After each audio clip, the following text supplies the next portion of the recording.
I'm David, a 34-year-old programmer, and my wife Lisa is 31, working as a realtor. We've been married for almost 6 years. Up until recently, I thought we had a pretty good life together. You know, the usual stuff: work, weekend outings, the occasional date night to keep things interesting. A few months back, I started noticing Lisa was a little more distant. I tried to ignore it at first, telling myself it was just the usual ebb and flow that happens in long-term relationships. But then it got harder to ignore. She'd come home later than usual, saying work was just really intense right now. I even started noticing that she was paying way more attention to her phone, always guarding it like it was the nuclear codes or something.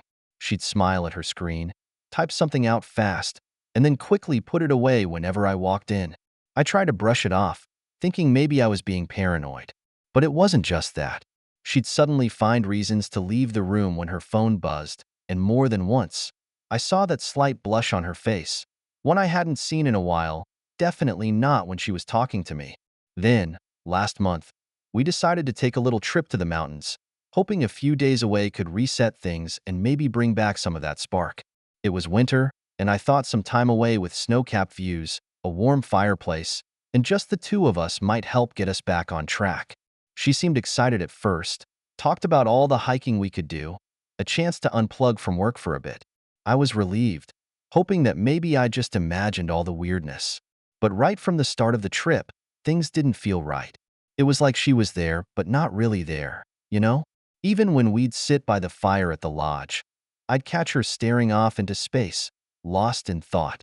She didn't want to talk much, and when I tried to bring up how distant she'd been, she'd brush it off, saying I was overthinking things, or that I was being too needy. That one stung. I'd never thought of myself as needy before. On our second night there, we went to this cozy little restaurant in town.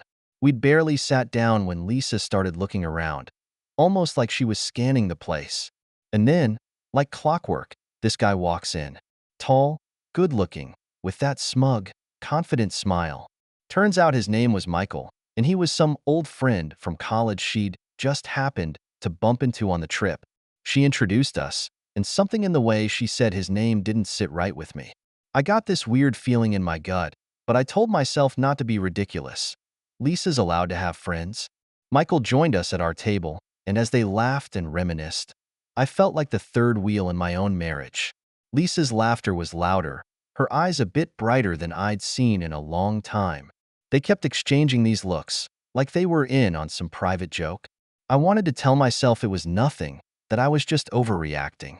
But in the back of my mind, I knew something was up. That night, back at the lodge, Lisa went to grab a drink at the bar. She told me she needed some me time, and I thought, sure, why not? Maybe she just needed to blow off some steam. I tried to relax, thinking she'd come back soon, but after an hour, there was no sign of her. 2 hours later, I was wide awake, staring at the clock and feeling this sick sense of dread creeping in. I had no idea just how far things would go or what I was about to find out. So, 2 hours passed, and Lisa still hadn't come back to our room. I kept telling myself she was probably just enjoying a few drinks, maybe blowing off steam, but deep down, I knew that was crap. I mean, I could barely remember the last time she wanted me time away from me, especially on a vacation that was supposed to be for us. I ended up heading down to the lodge bar to see if she was there, maybe hoping for some silly explanation. But when I got there, the place was practically empty, and she was nowhere to be seen. I asked the bartender if he'd seen her, and he just shrugged, saying she'd left about an hour ago with a friend. My stomach dropped right then and there. I didn't even have to ask. I knew who that friend was. Trying to keep my head together, I went back to our room, telling myself maybe I'd gotten it all wrong, that this was just a misunderstanding. But when I opened the door, it was empty. No sign of her at all. I sat there for a bit, just staring at the walls, feeling this cocktail of anger and hurt boiling up inside me. I was ready to confront her, but I didn't even know where to start or what I'd say. About half an hour later, she finally showed up. She was smiling in this weird, dreamy way, like she'd just had the time of her life. I could feel my blood start to boil. She walked in, saw me sitting there, and froze. I think she could tell something was up. "Where have you been?" I asked, trying to keep my voice steady, though it probably came out sharper than I intended. "Oh, just catching up with Michael," she said casually, like I just asked her about the weather. "We had a lot to talk about. Old times, you know?" "Old times," I repeated, trying to keep my cool. "At the bar? 4 hours." She rolled her eyes, like I was being ridiculous. "Yeah, David. He's an old friend. Don't be so possessive." Possessive? That word stung. I'd never considered myself the jealous type, but I also knew what I'd seen. She had a look in her eye that night, one I'd recognize anywhere. It was like she'd come alive in a way she hadn't around me in a long time. And seeing her talk like it was no big deal just made it worse. "Lisa, we came here to reconnect. For us. And you're spending more time with some guy you haven't seen in years?" I tried to keep my tone calm, but I couldn't hide the frustration. She just shrugged, brushing me off. "It's not like I see him every day, David. I was just catching up. You need to chill out." With that, she grabbed her phone, scrolling through her messages, acting like the whole thing was done and settled. But I wasn't about to let it go. I couldn't shake the feeling that something was off, and her attitude only confirmed it. After that, things felt even worse between us. I tried to enjoy the rest of the trip, but every time we'd sit down to eat or take a walk, I could feel her mind drifting somewhere else, probably right back to Michael. She'd make excuses to step outside, saying she needed to get some air or take a call, and I knew better than to believe her. On the last night of our trip, something in me snapped. I was tired of being ignored, tired of feeling like an afterthought in my own marriage. So, when she slipped out to make a call after dinner, I decided to follow her. That night, I felt like I was finally done playing the clueless, trusting husband. I waited a couple of minutes after Lisa left the room, and then I headed down the hall, listening for her voice. My heart was racing, and I didn't know what I'd find, or if I'd even want to know. I turned the corner toward the lodge's side entrance, and there she was, talking quietly to someone. I couldn't see him clearly at first, but I didn't have to guess. Michael. He was standing close to her, and from where I was, it looked like they were deep in conversation, leaning in a little too close. I strained to hear what they were saying, staying just out of sight. Lisa was laughing, her voice soft in that way she used to talk to me when we first started dating. "Oh, Michael, you haven't changed at all," she whispered, giving him a playful shove. He laughed too, then took her hand. That sight alone was enough to make my stomach turn. I waited, my mind racing, thinking about what to do next. I wanted to burst in, confront them, let the fury out, but something held me back. I needed to see where this would go, even though it was killing me inside. It felt like I was watching a nightmare unfold, and part of me hoped she'd come to her senses and walk away. But, of course, she didn't. They started walking, arm in arm, toward one of the side doors that led into a smaller lounge area by the lodge's guest rooms. I followed, keeping a safe distance, slipping into the shadows to avoid being seen. They stopped at a door, and Michael pulled out a keycard. She hesitated for just a second, looking back over her shoulder like she knew this was wrong. But then, with a slight smile, she stepped inside with him. I felt something inside me shatter at that moment. The woman I'd trusted, the one I thought I'd spend my life with, had just stepped willingly into another man's room. All the excuses she'd thrown at me about late nights at work, needing space, and all that garbage suddenly clicked into place. I wasn't overreacting. I'd been right all along. I stood there, staring at the closed door, feeling numb and furious all at once. Part of me wanted to bust in, confront them right there. But another part of me, the part that was sick with heartbreak, just wanted to get out of there. I walked back to our room in a daze, replaying everything I'd seen, feeling like the walls were closing in on me. When I got back, I tried to pull myself together, but every second felt like a punch to the gut. I kept imagining them together, laughing, whispering, sharing things that were supposed to be ours. I had to know the truth, even if it meant confirming my worst suspicions. So I waited, tense and pacing, for her to come back. It was nearly 2 hours before Lisa finally returned. She walked in with a smile, a casual look, like nothing had happened. She even had the nerve to act surprised to see me awake, as if I wouldn't notice she'd be. "You're still up?" she asked, acting like everything was normal. I thought you'd be asleep by now. I looked her dead in the eye. I know where you were, Lisa. Her face changed instantly. A flicker of something, maybe guilt, maybe fear, crossed her face before she quickly masked it, putting on that cold, dismissive look she'd been giving me lately. Oh, David, don't start this again. I was just talking to an old friend. You're blowing this way out of proportion, she said, rolling her eyes like I was being absurd. An old friend? You think I didn't see you go into his room? I shot back, my voice thick with anger and hurt. Her eyes widened, and for a second, she looked caught. But then she shrugged it off, crossing her arms and giving me this disgusted look. You're being ridiculous, David. Michael and I are just friends. Maybe if you weren't so boring and paranoid, I wouldn't have to go find actual interesting people to talk to, she snapped. I couldn't believe it, the nerve, the outright denial even after I'd seen her with my own eyes. My anger turned to something colder, harder. I was done with the excuses, done with her games. She could try to lie her way out, but I wasn't falling for it this time. I took a deep breath, trying to keep my composure, but I was shaking inside. Lisa was standing there, staring at me with this annoyed, almost arrogant expression, as if I was the one causing a problem by confronting her. After everything I'd just seen, she still had the nerve to act like nothing was wrong. It was almost unbelievable. Lisa, stop lying to me. I saw you with him. I followed you, watched you walk into his room. Are you seriously going to stand here and deny it? She scoffed, crossing her arms and tilting her head in that dismissive way she'd picked up over the last few months. You know what, David? Maybe if you weren't so damn paranoid, we wouldn't be having this conversation. Michael's just a friend. You've met him. You're blowing things way out of proportion. I felt like I was losing my mind. Here I was, telling her I'd literally seen her with this guy, and she was still trying to gaslight me into thinking I was overreacting. It was like she was daring me to believe her version of reality over what I knew to be true. You're calling this just catching up? I asked, my voice low and barely steady. Going into his room, hiding it from me, sneaking around like a teenager? You really expect me to believe that? She rolled her eyes, giving me a look that could cut glass. God, David, you really need to loosen up. This trip was supposed to be relaxing, but you're making it miserable. I don't know why you're so hung up on this. Maybe if you actually did something interesting for once, I wouldn't feel the need to go and talk to other people.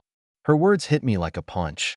We'd been together for 6 years, built a life together, and now she was blaming me for her sneaking around? I couldn't believe the coldness in her voice, the lack of remorse. It was like she'd flipped a switch and turned into a completely different person. Part of me wanted to walk away, to just leave her there and never look back.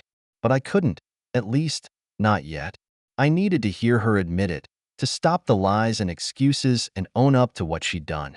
So that's it? I said, voice trembling with anger. I'm boring. So you feel justified sneaking off with some guy and lying to my face about it? She just shrugged, looking bored.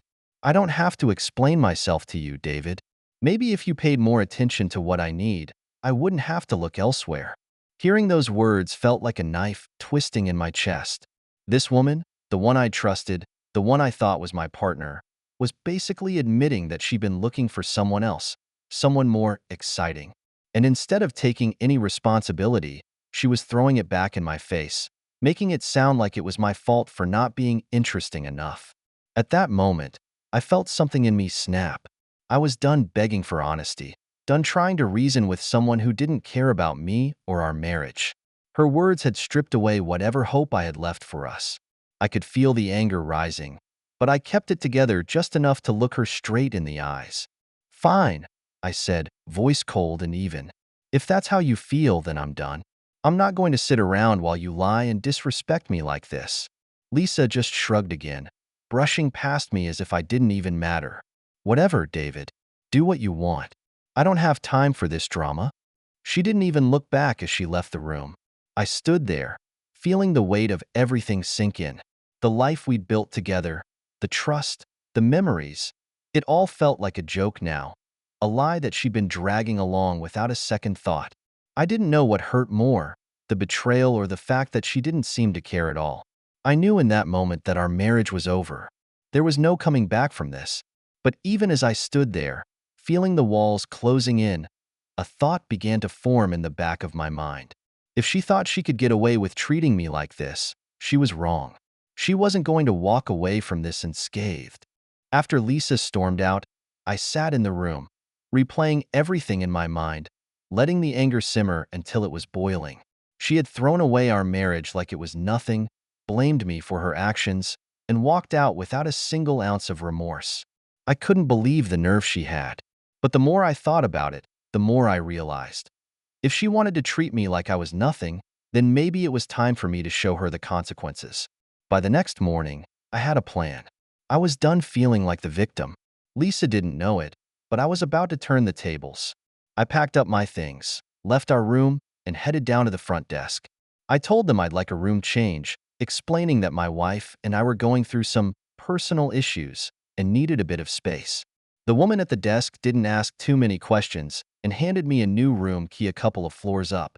With the new room secured, I spent the next few hours setting things up.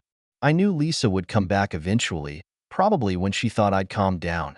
I wanted to be ready to catch her off guard. I set up a few strategic recordings with my phone, keeping it hidden near the door so I could capture her reaction when I confronted her one last time. Around noon, I went out, wandering the nearby town, trying to clear my head and prepare myself for what I had to do.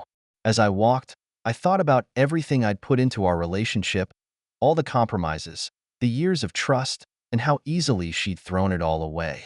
This wasn't just about her betrayal anymore. It was about standing up for myself, making sure she didn't just walk away without consequences. By the time I returned to the lodge, I was ready. I went to our original room, knocked on the door, and waited. After a minute, Lisa opened it, looking surprised to see me standing there with a calm expression. "What do you want?" she asked, looking annoyed. "Can we talk?" I asked, keeping my voice even. "Just one last time. No fighting. I just want to understand." She hesitated, but finally stepped aside, letting me in. I walked in slowly, taking a deep breath, keeping my cool. Lisa leaned against the dresser, crossing her arms, looking at me like she was already bored of the conversation. "So what is it, David?" she sighed. "Are you going to keep dragging this out, or are you finally going to let it go?" I looked at her, fighting back the anger that was building up again. "I just want to know the truth, Lisa. I deserve that, don't I?" She rolled her eyes but didn't say anything. I continued, "Tell me why, Lisa.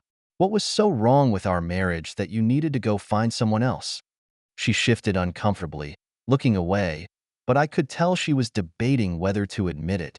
Finally, she shrugged, still holding on to that dismissive attitude. "I don't know, David. You're just boring. You work all the time. You never do anything exciting. Michael's different. He makes me feel alive. Maybe if you'd put a little effort into yourself, this wouldn't have happened." Her words cut deep, but I held steady. I'd heard enough. I took a deep breath, kept my expression calm, and gave her a small, knowing smile. "Thank you for your honesty," I said, my tone quiet but resolute. "But just so you know, I'm done with this. And when we get home, I'll be making sure everyone knows what you did. Family, friends, everyone." Lisa's face paled, her confidence faltering for the first time.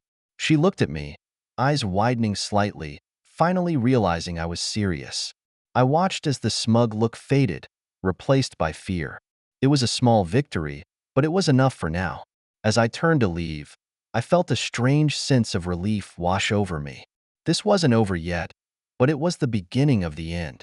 She'd made her choice, and now she'd have to live with the consequences.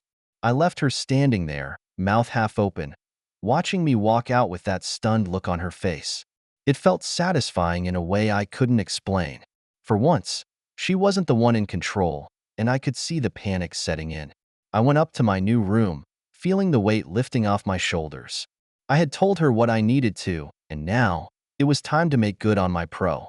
Back at home, things were about to get messy for Lisa, and I was fully prepared to let the truth come out, no matter the fallout.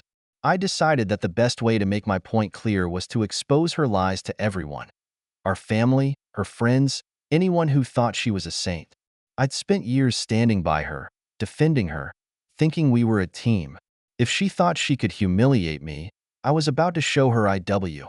I stayed in my new room for the rest of the day, letting her sit with the consequences. She tried calling my phone, probably hoping she could somehow charm her way back into my good graces. I ignored every call. Eventually, she texted, saying she was sorry if I misunderstood, and that we could talk about this once we were home. But it was too late for that. I was done with her games, her manipulations, and her outright lies. That night, I packed up my things, booked an early checkout, and left without telling her. The look on her face when she came back to the lodge alone to find me gone was almost enough to make me SM. When I got home, the first thing I did was reach out to my closest friends and family, telling them what happened. It was a hard conversation to have, explaining the betrayal and the lies, but their support made me realize I'd made the right choice. They were as shocked as I was, but they backed me up without question. Some of her friends even reached out, saying they'd noticed changes in her behavior too, that she'd been acting secretive for a while. All the signs had been there, but I'd been too. Within days, word had spread, and Lisa's carefully crafted image started to crack. She tried to call me, sending text after text, saying we could work it out, that I was overreacting and needed to be reasonable. She even tried to spin it around, saying I was the one ruining our marriage by telling everyone, as if her actions weren't the cause in the first place. I ignored every message, every attempt she made to reel me back in. I didn't owe her any explanations, not after what she put me through. She'd made her bed, and now she'd have to lie in it alone. For once, I was the one calling the shots, and it felt damn good. A few days later, I received a long, desperate message from her, saying she was sorry, that she'd made a mistake, and that I was the only one who could make her happy. It was almost laughable, seeing her try to paint herself as the victim. But I was done with her games. There was no going back, not after everything I'd seen, everything she'd done. I was ready to close this chapter of my life for good, and for the first time in months, I felt at peace. Lisa could try to spin her story however she wanted, but I knew the truth, and now, so did everyone else. The days following our breakup were a whirlwind. I started getting messages from people I hadn't spoken to in years, some distant friends, some acquaintances, even family members who'd heard whispers of what went down. Apparently, Lisa's reputation was crashing harder than I'd anticipated. I'll admit, I took some satisfaction in that. For once, the truth was out there, and she couldn't twist it to make herself look innocent.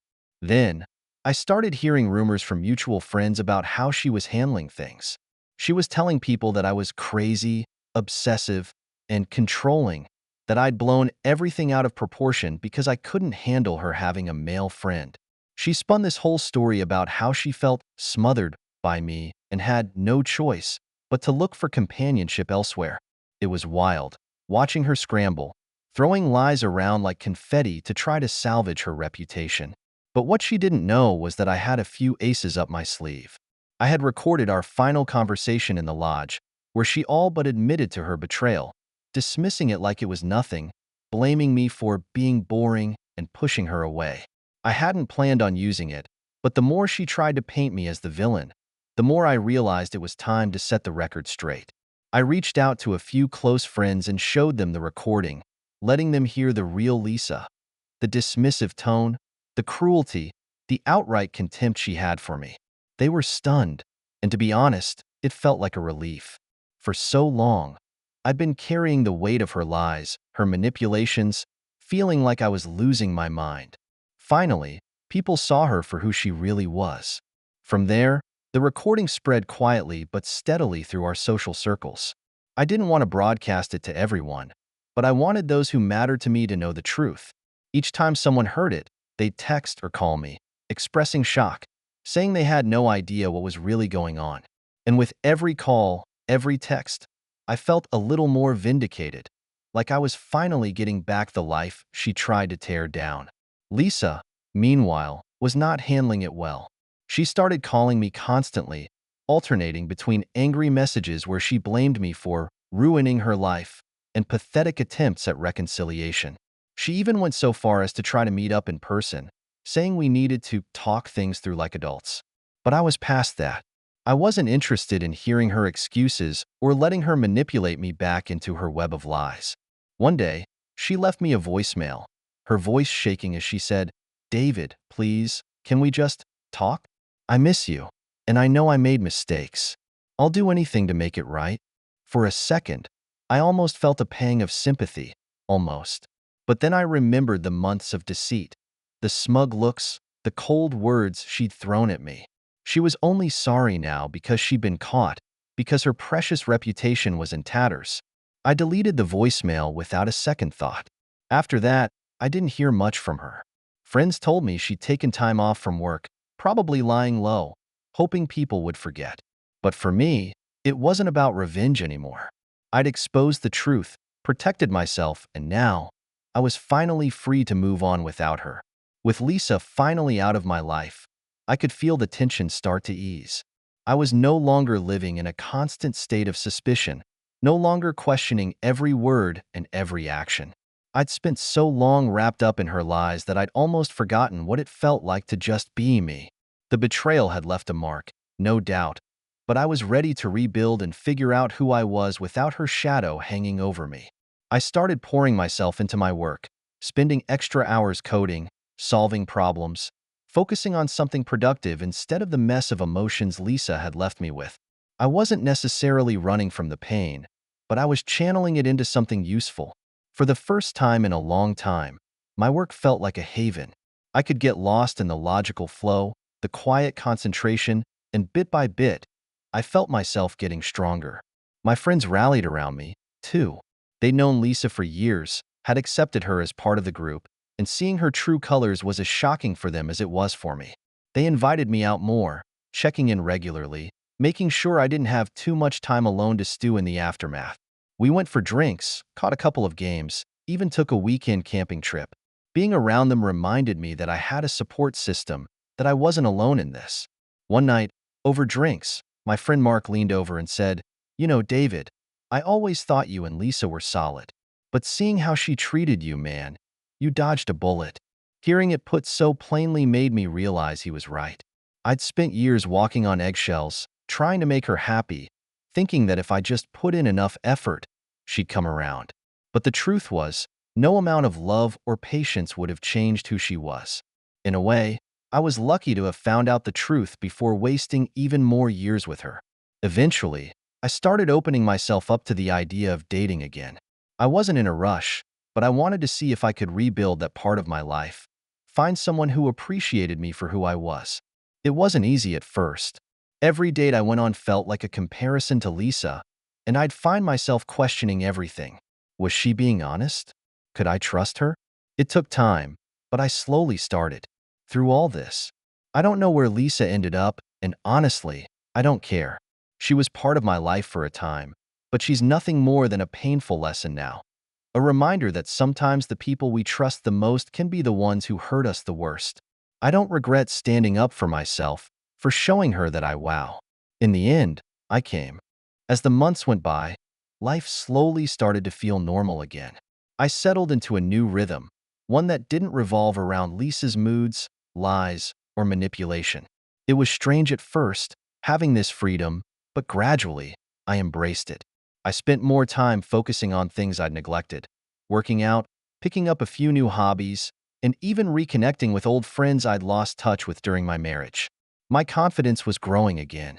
I'd always thought of myself as an even-tempered, level-headed guy, but Lisa's betrayal had shaken that.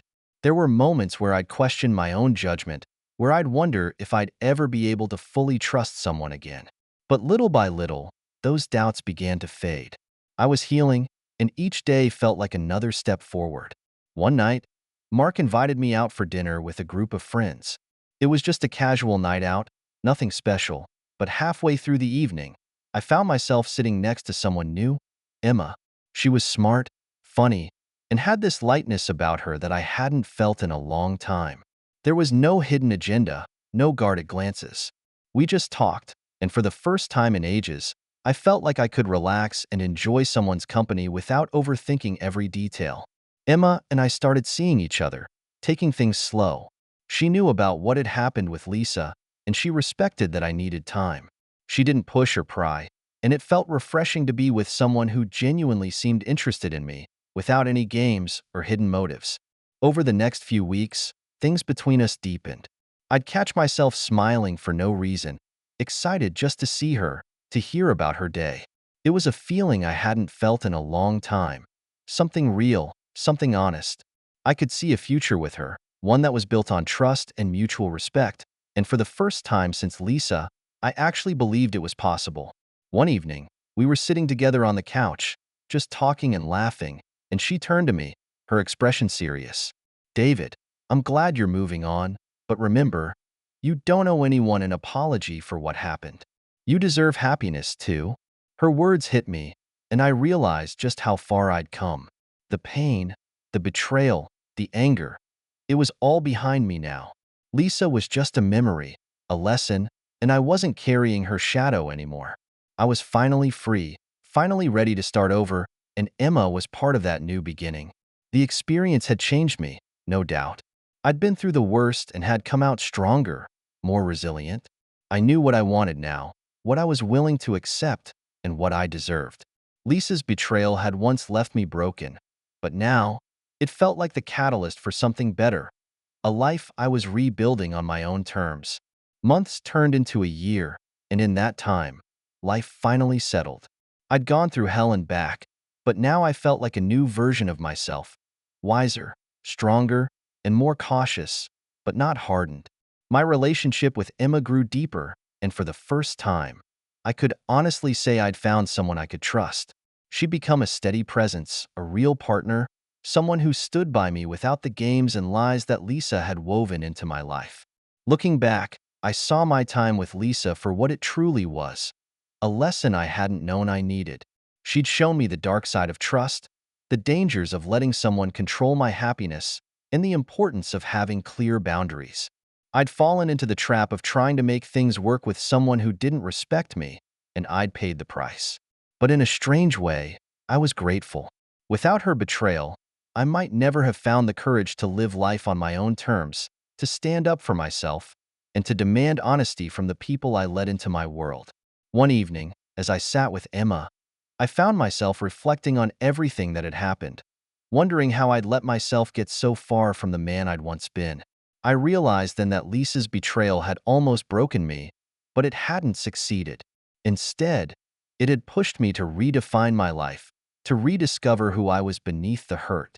I felt a wave of calmness wash over me, a sense of closure. I knew that I was finally free of the anger, the resentment, and the pain she'd left behind. That night, I opened up to Emma completely, telling her everything. How I'd felt, the doubts, the hurt, and how she'd helped me heal. She listened, her hand on mine, nodding in understanding. She didn't judge, didn't try to fix it, just let me speak. And when I finished, she simply said, "You deserve to be happy, David. You've come so far." For the first time in a long time, I believed it. I no longer felt defined by what Lisa had done. Instead, I felt defined by how I'd responded, how I'd rebuilt my life, and how I'd opened myself up to love again. I'd found a second chance with Emma, one that I intended to hold on to and cherish. As I sat there, holding Emma's hand, I realized I had a story of resilience, of survival, and of self-discovery.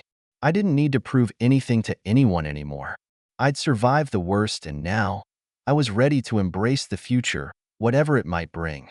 I'd left the past behind, and for the first time in years, I felt whole. If there's one piece of advice I'd offer to anyone reading this, it's this: trust yourself, and don't let anyone take away your self-respect. Life's too short to waste on people who don't value you. Stand up for yourself, move forward, and remember, there's always a chance for something better, someone better, if you're brave enough to leave behind what no longer serves you. Thanks for reading, everyone. Here's to moving forward. Subscribe so you don't miss new stories on the channel.